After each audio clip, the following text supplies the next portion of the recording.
안녕하세요. 백일고전지의 융합 통찰력 향상을 위한 응용과정 사피엔스의 네 번째 강의를 진행할 글로컬 사회복지학과 신원정 교수입니다. 여러분들은 500년 전 유럽이나 아시아에서 만들어진 세계 지도를 본 적이 있나요? 놀랍게도 그 지도들에는 빈칸이 거의 없습니다. 당시 사람들은 종교 경전이나 고대 철학자들이 세상의 모든 진리를 이미 설명했다고 믿었기 때문입니다. 모르는 곳이 있어도 신의 영역이라며 대충 그려 넣었죠. 하지만 어느 날 탐험가들이 돌아와 성경에도 없는 거대한 대륙을 발견했다고 했죠. 인류는 커다란 충격에 빠졌습니다. 우리가 믿어온 완벽한 지식체계의 구멍이 뚫린 것이죠. 바로 그 순간 인류 역사의 거대한 전환점이 시작됩니다. 지식을 채우려는 욕망이 아니라 우리는 모른다는 겸손하고도 위험한 인정이 과학혁명의 불을 지핀 것입니다.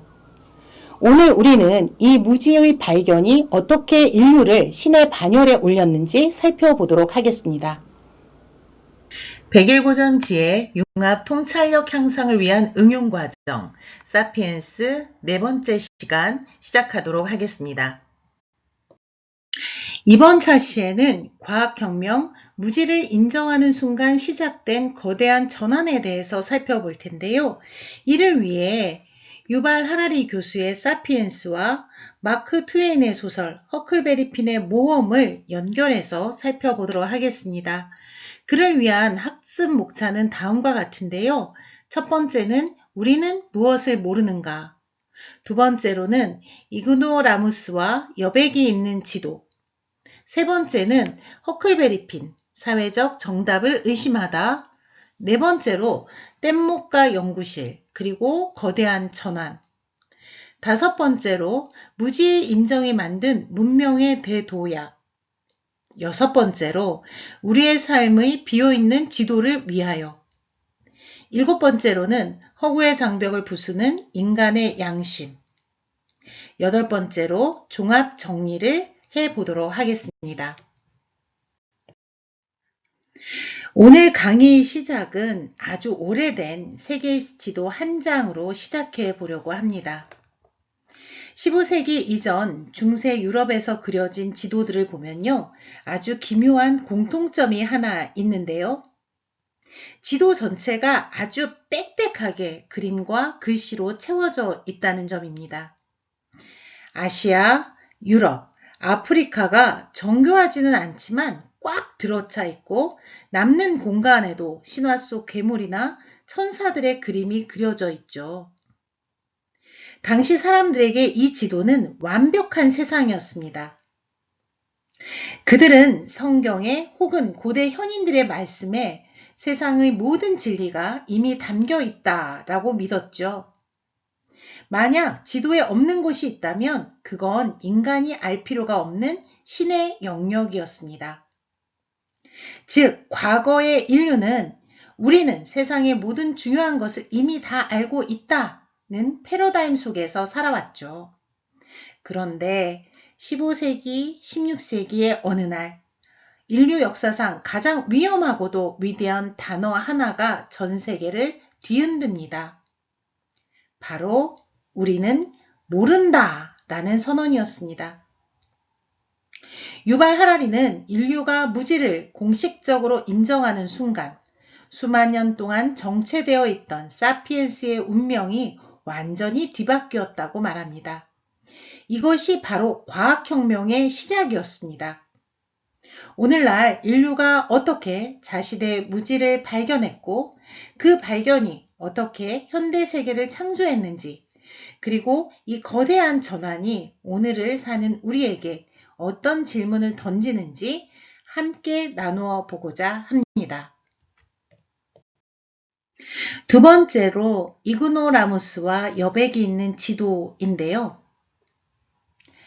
현대 이전의 종교와 전통적 세계관은 모두 중요한 지식은 과거에 이미 주어졌다고 보았습니다. 위대한 신이나 과거의 성인이 우주의 비밀을 다 이미 밝혀두었으니 후대의 인간은 그 지식을 보존하고 이해하기만 하는 되는 거였죠. 새로운 지식을 찾기 위해 탐험을 떠나거나 실험을 하는 것은 불필요한 일뿐만이 아니라 기존의 완벽한 진리를 의심하는 부정한 행위로 여겨졌습니다. 라틴어 이그노라무스, 우리는 모른다 라는 뜻인데요. 과학혁명이 과거의 지식혁명들과 달랐던 결정적 차이는 지식의 축적이 아니라 역설적이게도 우리는 중요한 것을 전혀 모르고 있다는 사실을 대담하게 인정한 것이었다고 볼 수 있습니다. 하라리 교수는 과학혁명은 지식의 혁명이 아니라 무지의 혁명이다 라고 설명하고 있는데요.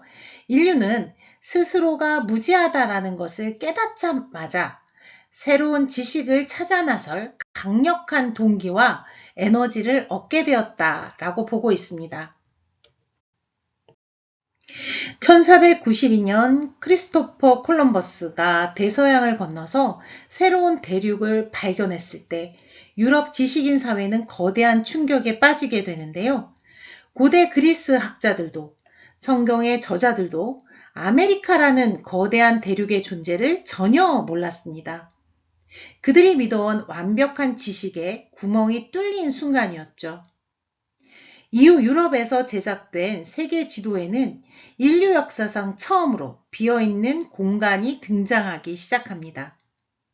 과거의 지도가 무지를 숨기기 위해 괴물 그림으로 채워졌다면 새로운 지도는 여기는 우리가 모르는 곳이니 가득 채워 넣어야 한다며 여백을 그대로 둔 것이죠. 이 여백이 바로 탐험과 과학적 발견을 이끈 엔진이었습니다. 이제 세 번째로 허클베리 핀 사회적 정답을 의심하다에 대해서 살펴보겠습니다. 이제 시공간을 뛰어넘어 19세기 미국 미시시피 강으로 가보겠습니다. 마크 트웨인의 소설 허클베리 핀의 모험의 주인공 헉은 학교 교육도 받지 못하고 사회적 규범 밖에서 자란 불황아 소년입니다. 당시 미국 남부 사회는 헉에게 아주 확고한 정답을 가르쳤는데요. 흑인은 인간이 아니며 도망친 노예를 돕는 것은 법을 어기는 죄일 뿐만이 아니라 지옥에 떨어질 대죄라는 정답이었습니다. 당시에 교회도 법률도 어른들도 모두 그것이 절대적인 진리라고 말했죠. 중세 시대의 세계지도처럼 헉을 둘러싼 사회적 세계관은 빈틈없이 꽉 채워져 있었습니다. 우리는 여기서 문명과 양심의 근원적 격도를 이해할 수 있는데요. 당시에 19세기는 미국 남부에서는 노예제도가 있었죠. 이 노예제는 법적, 종교적, 도덕적으로 정당화된 상상의 질서였습니다. 흑인 노예는 주인의 정당한 재산이며 도망친 노예를 돕는 것은 법을 어기는 범죄이자 지옥에 떨어질 대죄로 여겼죠. 사회와 교육을 받든 헉은 도망 노예인 짐을 고발하지 않고 돕는 자신에게 심각한 죄책감을 느낍니다. 헉의 머리는 고발하는 것이 정답이라고 말하지만 그의 양심은 짐은 나를 진심으로 아껴준 유일한 친구라고 말하기 때문이었죠. 유발 하라리는 사피엔스에서 인류가 법, 종교, 이데올로기와 같은 상상 속의 허구를 공유함으로써 대규모 협력이 가능했다고 말합니다. 하지만 이 주제에서는 그 허구가 인간을 억압하는 괴물로 변했을 때를 다룹니다. 사회가 주입한 종교와 법률은 헉에게 끊임없이 위선적인 정답을 강요하죠. 헉은 뗏목 위에서 사회적 편견을 걷어내고 짐을 바라보며 시스템이 규정한 노예가 아니라 자신과 똑같이 슬퍼하고 기뻐하는 인간임을 발견합니다. 즉, 사회적 정답의 기만에 균열이 가기 시작하는 순간이라고 볼 수 있죠. 유발 하라리는 사피엔스에서 인류가 상상 속의 질서를 공유했기에 유기적으로 협력하며 대규모 문명을 지탱할 수 있었다고 말합니다. 하지만 19세기 미국 남부에서의 노예제도는 단순한 경제제도가 아니라 법과 종교가 옹호하는 상상 속의 질서였습니다. 노예제처럼 이 허구적인 질서가 거대해져 고유한 개인을 압살하고 차별을 정당화하는 도구마로 변했을 때 시스템의 폭력을 깨부수는 유일한 해독제는 주입된 정답을 과감히 의심하는 개인의 실존적 양심뿐입니다. 허클베리핀의 모험에서 이런 대목이 나옵니다. 좋아, 그렇다면 난 지옥으로 가겠어. 헉은 짐의 주인에게 위치를 알리는 편지를 썼다가 끝내 그 편지를 찢어버립니다. 당시 가치관으로는 지옥으로 갈 행동을 선택한 것이죠. 이 순간 헉은 사회가 준 정답이 틀렸을지도 모른다는 무지를 인정하는 대전환을 이뤄냅니다. 내가 배운 도덕과 종교가 정답이 아니라면 차라리 내가 무지한 채로 지옥에 가더라도 내 눈앞의 인간을 선택하겠다는 선언입니다. 헉은 자기 내면의 세계 지도에 있던 가짜 진리를 지우고 비어있는 공간을 만든 것입니다. 사회가 주입한 정답과 헉핀이 선택한 해답, 이 두 도덕적 패러다임의 비교 분석을 살펴볼 텐데요. 사회가 주입한 정답은 흑인 노예는 주인의 정당한 사적 재산이다 라는 부분이고요. 헉핀이 선택한 해답은 짐은 슬픔과 사랑을 느끼는 인격적 인간이다 라는 대상에 대한 인식 차이입니다. 또한 도덕규범의 차이도 있는데요. 사회가 주입한 정답은 도망노예를 방조하는 자는 법의 심판과 지옥에 떨어진다 라는 부분이었죠. 헉핀이 선택한 해답은 나를 지켜준 소중한 친구를 배신하지 않는 것이 정의이다 라는 부분입니다. 따라서 사회가 주입한 정답대로 최종 결정을 내리면 체제에 맹종하여 사회의 안락함과 위선적 천국을 택하는 거였고, 헉핀이 선택한 해답을 최종 결정으로 내린 것은 체제를 거역하고 스스로 지옥에 가겠다는 실존의 결단이라고 볼 수 있죠. 허클베리핀의 내용을 보면서 우리 시대를 향한 세 가지 질문을 해볼 수 있을 것 같은데요. 당연시되는 사회적 규범에 대해서 먼저 살펴보도록 하겠습니다. 우리가 상식, 정상, 효율이라는 이름으로 무비판적으로 수용하고 있는 거대 시스템의 정체를 폭로하는 걸 말하는데요. 유발 하라리가 말한 상상 속의 질서는 멀리 있지 않습니다. 오늘날 우리 시대의 당연한 규범은 무한 경쟁에서 이겨야 존재 가치가 증명된다. 또 자신과 스펙의 크기가 곧 인간의 등급이다 라는 자본주의와 능력주의의 이데올로기입니다. 이 규범 속에서 인간은 고유한 인격이 아니라 시스템의 부품으로 재단됩니다. 우리는 이 가짜 지도를 완벽한 진리로 믿으며 스스로 끊임없이 채찍질하는 자발적 수인으로 살아가고 있습니다. 두 번째가 고발 편지를 찢는 용기인데요. 가짜 정답과의 결별이죠. 시스템이 주입한 가짜 도덕을 깨부수고 내면의 날 것 그대로의 양심에 응답하는 결단의 순간을 말합니다. 헉핀이 손에 쥐었던 고발 편지는 시스템에 순응하여 안전하게 천국으로 갈 수 있는 보장 티켓이었죠. 오늘날 우리에게 고발 편지를 찢는다는 것은 사회가 정해놓은 위선적인 성공 가도와 안정적인 정답을 과감히 거부하는 용기를 뜻합니다. 좋아, 그럼 난 지옥으로 가겠어. 이 선언은 패배주의가 아닙니다. 시스템이 나를 낙오자나 죄인으로 낙인 찍을지라도 내 눈앞의 타짜인 짐을 인간으로 대접하고 나만의 도덕적 주체성을 회복하겠다는 가장 숭고한 저항일 수도 있습니다. 세 번째는 나의 뗏목 띄우기인데요. 나만의 실존적 실험실 구축이라고 볼 수 있죠. 문명의 위선적인 강물 위에서 나만의 가치와 인간성을 지켜낼 대안적 공간을 만드는 실천을 의미합니다. 뗏목은 거창한 함선이 아닙니다. 약하고 위태로워 보이지만 문명의 억압적 법률과 편견에 미치지 않는 자유와 공감의 공간일 수 있는데요. 과학자의 연구실이 무지를 인정하고 가설을 실험하듯이 뗏목은 사회적 정답을 지우고 진짜 인간관계를 실험하는 장소가 될 수 있습니다.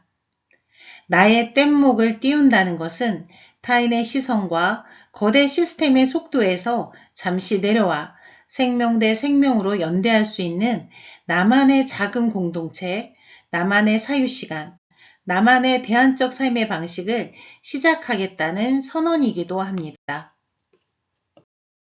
네 번째로 뗏목과 연구실, 그리고 거대한 전환에 대해서 살펴보겠습니다. 과학자의 연구실과 허기의 뗏목은 본질적으로 같은 공간입니다.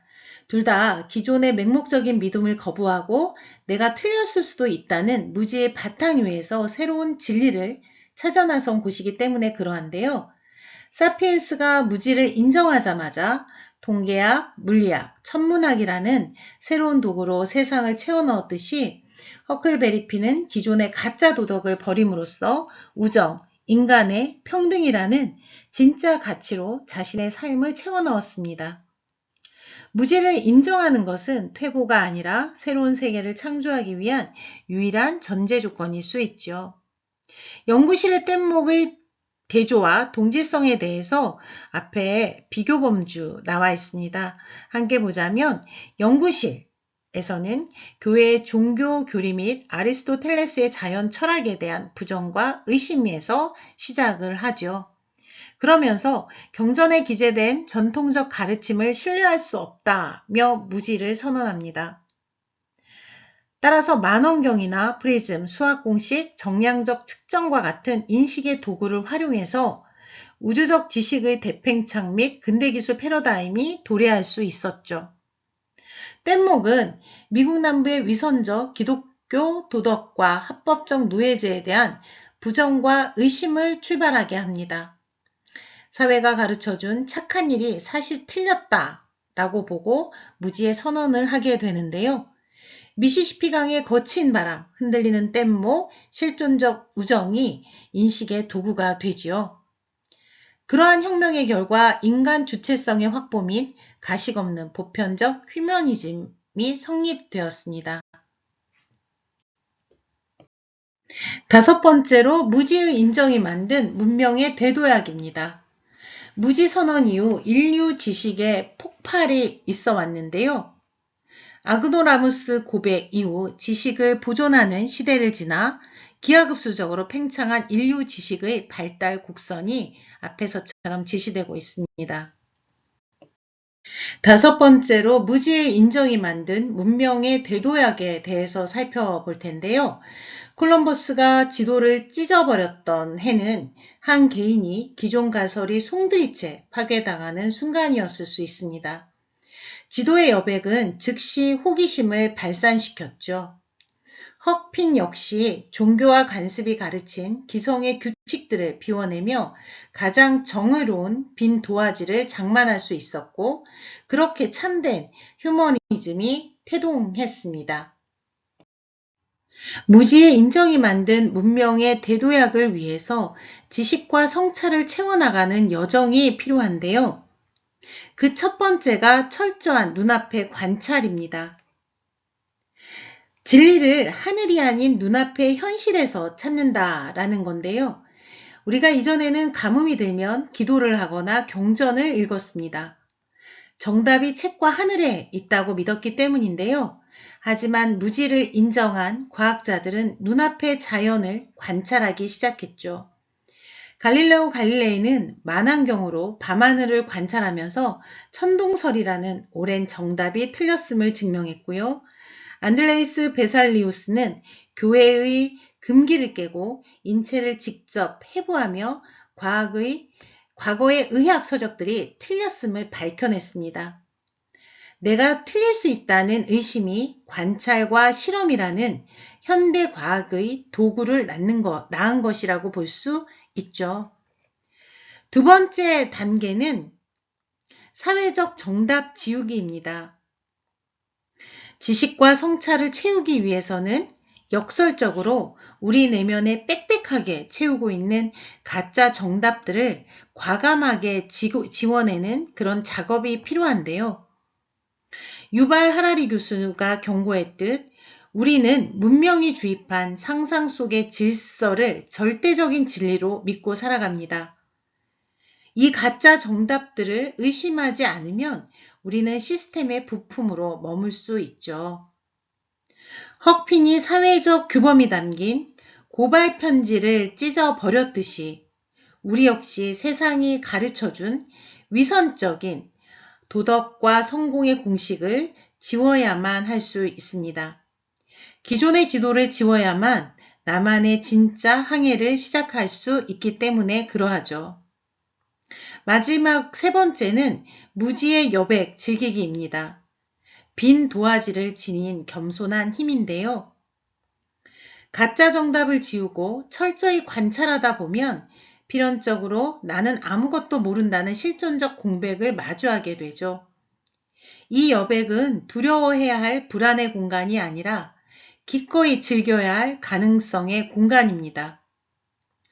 16세기의 탐험가들이 지도 위에 모르는 곳을 허구로 채우지 않고 과감히 비워둔 채 바다로 나갔듯이 우리 역시 인생의 다음 챕터가 비어있음을 불안해하지 않고 즐길 줄 알아야 할 것 같습니다.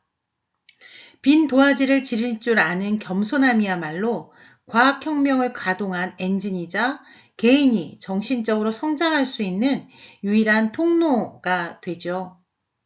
채우려는 강박에서 벗어나 무주의 여백을 즐길 때 비로소 삶의 세상의 정답이 아닌 나만의 성찰과 진정한 지식으로 채워지기 시작합니다.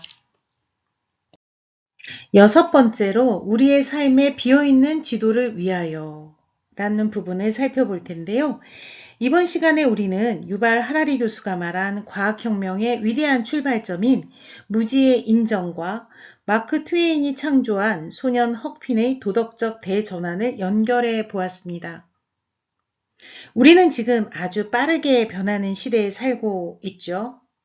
어쩌면 우리도 모르는 사이에 15세기 이전의 사람들처럼 혹은 19세기의 미국 남부 사람들처럼 누군가 만들어 놓은 빽빽한 정답의 지도 속에 갇혀 살고 있을지 모릅니다. 공부는 이렇게 해야 해. 성공은 이런 거야. 저 집단은 원래 저래 같은 편견과 기성품 지식들로 가득 채우고 살고 있을 수 있죠. 만약 과학자들이 우리는 이미 다 한다 라고 자만했다면 인류는 여전히 중세에 머물러 있었을 것입니다. 헉핀이 사회의 도덕을 맹신했다면 그는 평범한 인종차별주의자로 남아있을 수 있습니다. 현대인들은 학업, 직업, 사회적 성공 루트라는 정해진 정답으로 삶의 지도를 메우고 있습니다. 빈 곳이 없는 지도는 더 이상 모험심을 자극하지 못합니다. 모르는 영역을 두려워하고 무조건 채우려고만 하는 태도가 개인을 정서적으로 질식하게 만들 수 있습니다. 따라서 우리는 지도를 비우는 성찰의 힘이 필요한데요. 의도적인 여백을 만들 수 있어야 합니다. 내 인생에 주어지는 강박적인 계획과 스펙을 걷어내고 탐구 가능한 자유로운 미지의 시간을 확보해야 합니다. 또한 헉핀이 남부 문명의 당연함을 의심했던 것처럼 당연해 보이는 삶의 정답들에 끊임없이 균열을 내야 합니다. 또한 시스템과 경쟁이 강제하는 규율에서 탈출해서 온전히 타인의 고통과 내 양심의 수신기를 켜야 합니다. 일곱 번째는 허구의 장벽을 넘는 인간의 양심에 대해서 살펴볼 텐데요. 인류를 묶어주는 거대 시스템인 허구가 도리어 인간을 차별하고 억압하는 장벽이 되었을 때 이를 깨부수고 인간성을 회복하기 위한 유일한 열쇠는 개인의 양심입니다. 이 부분에 관련해서 살펴볼 텐데요. 유발 하라리에 따르면 사피엔스는 국가, 종교, 법, 신분제, 화폐와 같은 상상 속의 질서라는 허구를 발명하며 대규모 협력을 이루었지요.